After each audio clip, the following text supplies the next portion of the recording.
Hello, welcome back to my channel. Thank you so much for joining me. Today let's do a brutally honest and frank, and some may say blunt, review of the Lady Dior bags, because if you want to purchase one of these now, this is the small Lady Dior in leather. If you want to purchase one of these, you're looking in the region of £5,000 sterling. That is a huge amount of money. And if you want to buy one of these bags, before you do, you need to watch this video because these bags are annoying. Let's start with the small. Now, before I say this, disclaimer, I love this bag. But I love this bag because I love the colour, I love the iridescent hardware, I love how it shimmers, I love all of these different colours, and I love the brightness of this bag. But it's very annoying to use.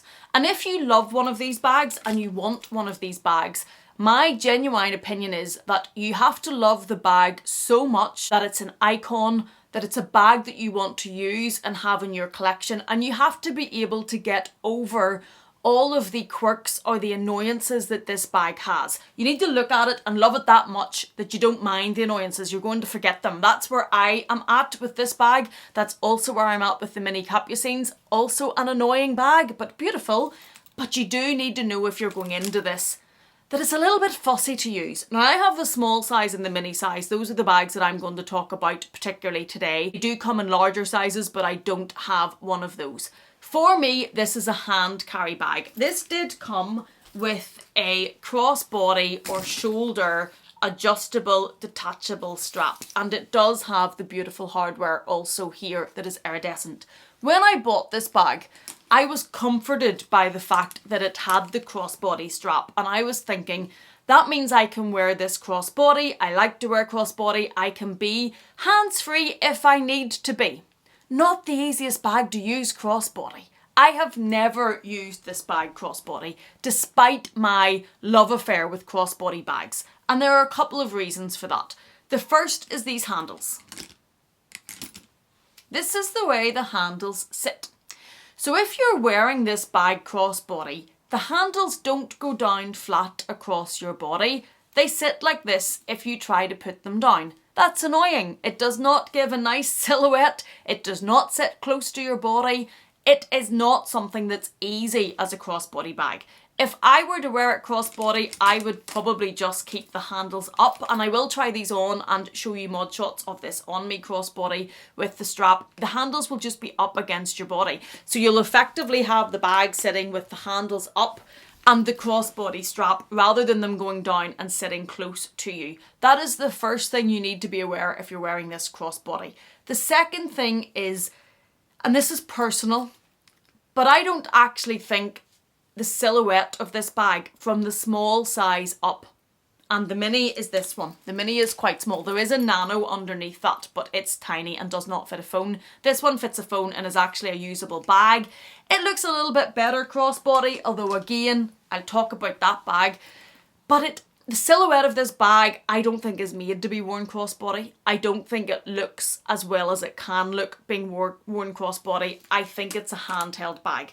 So if you're buying this, and this is coming from someone that loves a crossbody bag, I would buy it with your mindset thinking at least that you're going to be carrying this handheld, because I think that's how this bag is made to be worn. The next thing about these bags, if you buy one in leather, now it's stunning, look at it, it's absolutely beautiful, but they're lambskin.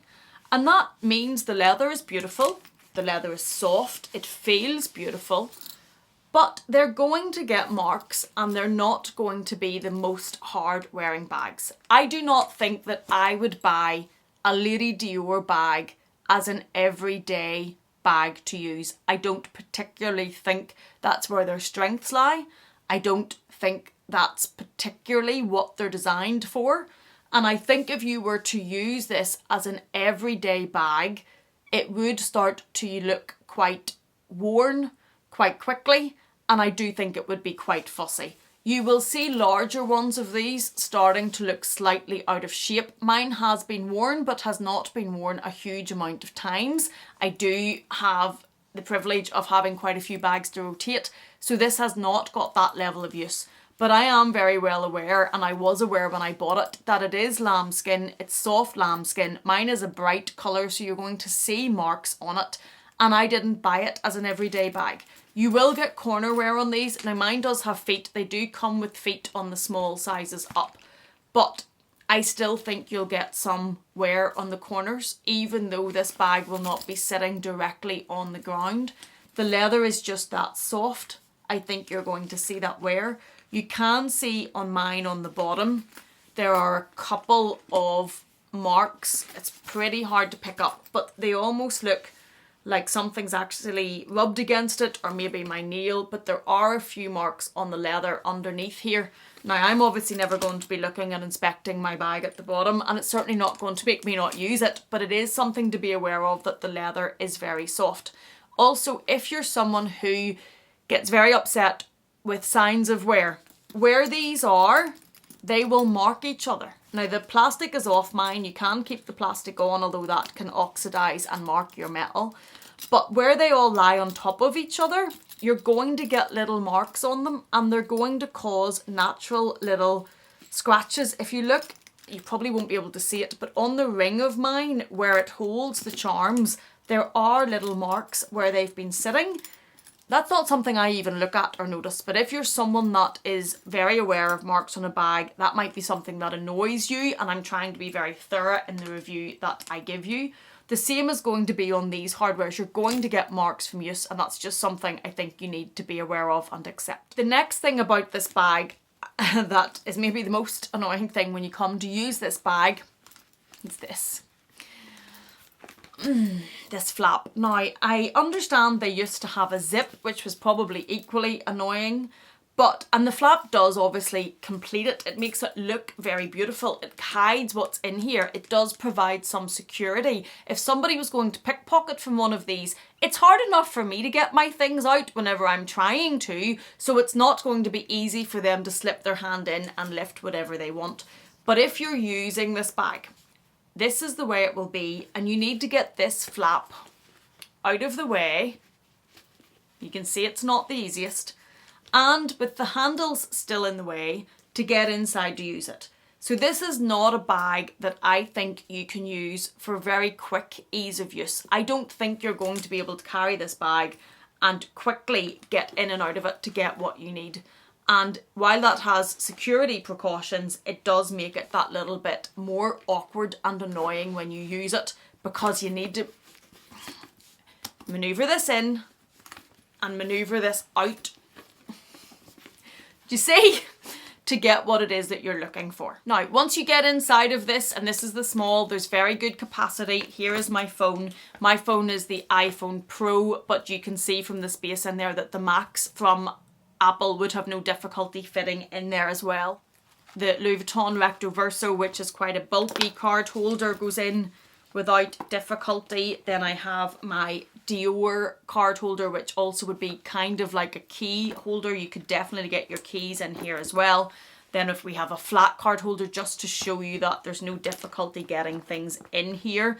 There is space at the side, even with all of those in. I could very easily put a lip product. I could put another SLG if I needed it, as long as it wasn't packed full. I could set one across the top because of the height of the bag. There's quite a bit of space on top of those that I could put something else in there if I needed. My earpods would go in there, no problem. I do have my glasses beside me, so we could easily put glasses or sunglasses in at the top. You would even fit them in with their case. Sometimes in smaller bags, I will put my sunglasses across, knowing that they're going to get marked, but there would be plenty of room to put a case in there, especially a soft case that you could carry. There is a zipped pocket at the back here, if you can see the zipped pocket, and there is a slip pocket in the front here. I generally don't really use those. The only time I've used those is if I've had a card not in a card holder or a hotel key, I would put them in there. But there is a lot of space in this. This is the small now, so it's not the smallest, it's not the mini. But see with those handles? Yes, you can get everything that you would need in there, I think, as an everyday bag if you were carrying it and using it as an everyday bag, just bearing in mind that getting the flap in and out of the way to get your stuff in and out be a little bit awkward. The next thing to know about these bags, and I've kept everything in there so as you can see, but you add the strap onto these. So if you're carrying this bag crossbody, you put the strap on the diagonal. So you have the strap clicked on, one at the front and the opposite one at the back if you're wearing it across you. That allows it to go crossbody, and then it sits as it does with its handles up because they won't go down. Now I will take footage to show you what that looks like on me. Obviously this strap is adjustable so you can change the length, and you could wear it as a shoulder bag as well. It doesn't need to be crossbody. That's not really my preferred way, but it is a way to wear them. And as I'm putting that on and off, you can hear the noise. Noise doesn't annoy me, but some people may be annoyed whenever you're putting this on and off and walking. You hear these. It's like having a metal bag charm hanging on your bag, only there's a few of them. So they'll jingle and jangle against each other. ASMR, is that what you call that?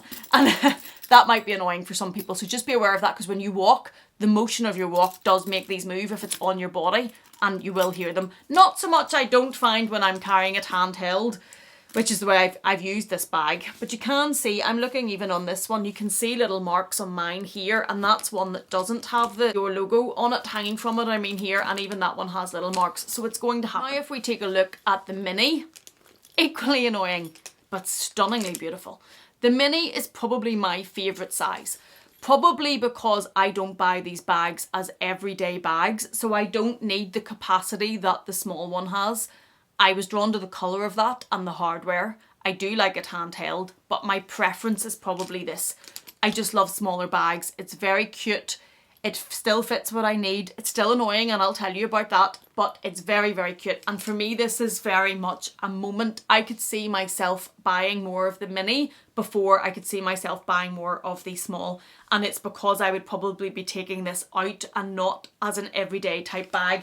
This one, I think for me, for out in the evenings is probably a bit big, but I will generally, that's personal choice, I will always kind of go towards a smaller bag for the evening, and this one I think is stunning. Not easy to use. This was bought because of what it looks like. This was not bought for practicality. A lot of my bags are not bought for practicality, and this one is no exception. The handles on the mini are the same. They do not go down flat, so if you were going to wear this crossbody, you're going to have the handles sticking up here. Although it's smaller, I don't think it will be just as cumbersome as it would be on the small, but you will have your handles. You have all of the same issues with the hardware. It's going to do the same. You're going to hear it if you wear it crossbody. It's going to mark, it's going to scratch, it's going to mark on the hardware that's putting these together. It still has the 4 little feet. Now mine's obviously not leather, so I can't really talk about corner wear on mine. I am careful with mine. I hand carry it. I don't think I've ever worn this crossbody. I have taken it to the pub. I've said that quite often. I take it. I'm not precious about where it goes, because with the cost of this bag, it's not going to be a museum piece. I'm going to use it, and this bag is so stunning it deserves to be used.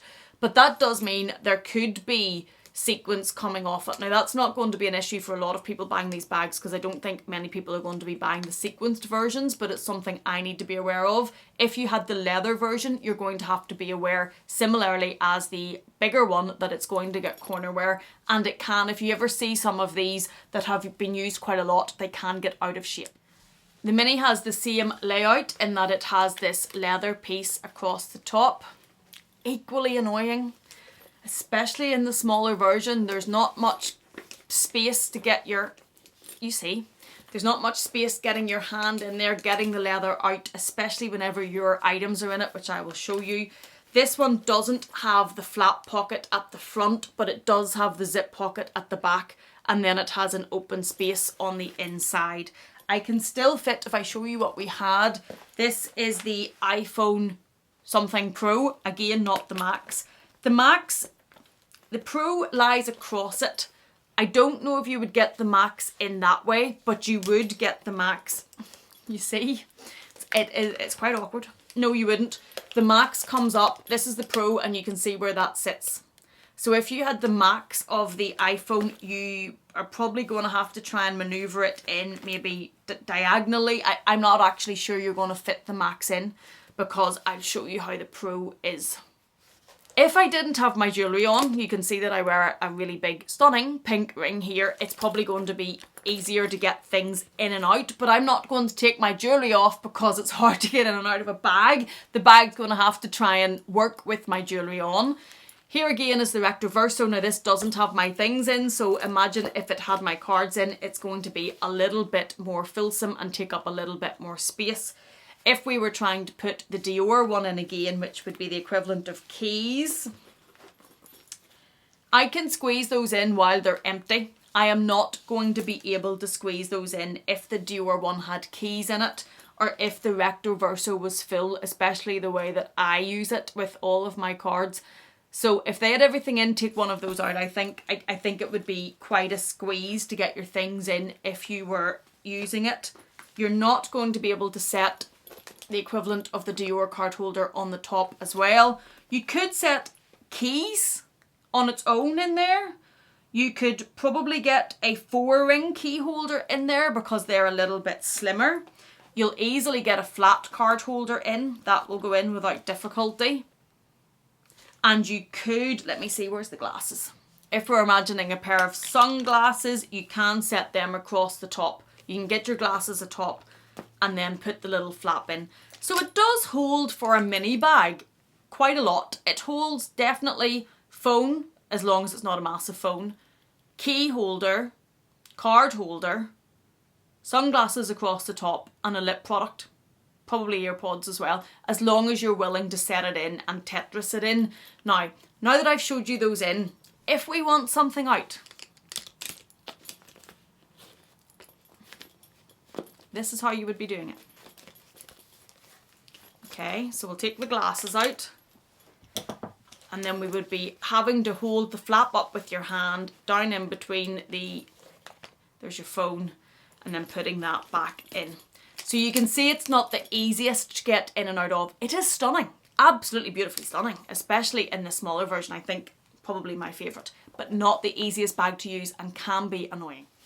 The mini versions come with a more delicate chain. The look of the bag I think suits this. It's a chain that you can also put on crossbody, and it does have a leather strap at the top for your shoulder for comfort. So I actually do really like the chain that comes with the mini. I think it suits it much better than a leather chain would do.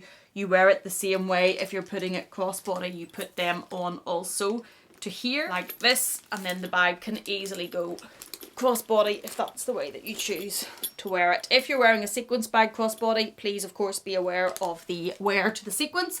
And if you're buying the mini, the chain is not adjustable, so it sits at this length. I will show you proper footage and put it in of trying it on. For reference, I am 5'1". I do have a small, maybe 3cm heel on, and I am a UK 12, just to show you how it sits. But that is a review of the, in my opinion, annoying to use Lady Dior. Both of them are annoying.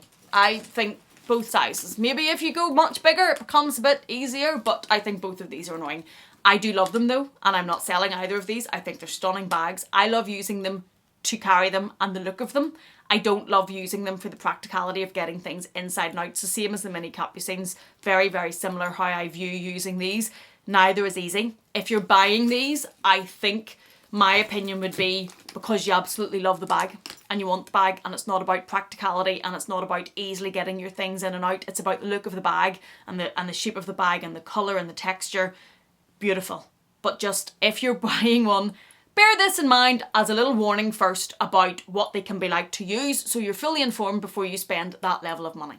Thank you so much for watching me. Thank you for being here. If this has been in any way useful to you, please do consider giving it a thumbs up. If you haven't yet, please do consider subscribing. And if you're not done with me yet, I'm going to leave another video for you on the screen to enjoy. Thank you so much for being here. Thank you for watching me. Please take care, and I will see you again in the next one.